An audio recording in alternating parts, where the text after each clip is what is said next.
So அமெரிக்காவில் பார்த்தீங்கன்னா ஒரு வின்னர் வந்து 536 மில்லியன் அமெரிக்கன் டாலர் பரிசை வந்து கிளைம் பண்ணியிருக்காங்க. ஸோ 536 மில்லியன் அமெரிக்கன் டாலருங்கிறது எவ்வளோன்னு பார்த்தீங்கன்னா கிட்டத்தட்ட பார்த்தீங்கன்னா 4100 கோடி ரூபாய்க்கு மேலே. ஸோ எவ்வளோ பெரிய அமௌண்ட் வின் பண்ண லேடி வந்து இவங்க தான். ஸோ அந்த 4100 கோடி ரூபா வந்து மெகா மில்லியன்ஸ் அமெரிக்கன் லாட்டரியில் பார்த்தீங்கன்னா இவ்வளோ பெரிய அமௌண்ட் வின் பண்ணியிருக்காங்க. ஸோ இவங்களுடைய பேர் பார்த்தீங்கன்னா வாரன். ஸோ இவங்க தான் அது. ஸோ 536 மில்லியன் அமெரிக்கன் டாலர் கிட்டத்தட்ட 4100 கோடி ரூபா வின் பண்ணியிருக்காங்க. 2016 வந்து இந்த அமெரிக்கன் லாட்டரியில் வின் பண்ணியிருக்காங்க.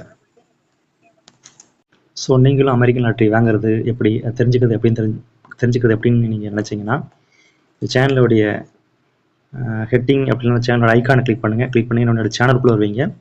சேனலுக்கு வந்ததுக்கப்புறம் பார்த்தீங்கன்னா கம்யூனிட்டின்னு சொல்லியிருக்கோம். இந்த கம்யூனிட்டி வந்து கிளிக் பண்ணுங்கள். கிளிக் பண்ணிங்கன்னா அது கீழே பார்த்தீங்கன்னா என்னுடைய வாட்ஸ்அப் குரூப் லிங்க் கொடுத்துருப்பேன். ஸோ அந்த லிங்கை கிளிக் பண்ணி என்னுடைய வாட்ஸ்அப் குரூப்பில் ஜாயின் பண்ணிக்கோங்க. ஸோ முழு தகவல் எல்லாமே என்னுடைய வாட்ஸ்அப் குரூப்பில் சொல்கிறேன்.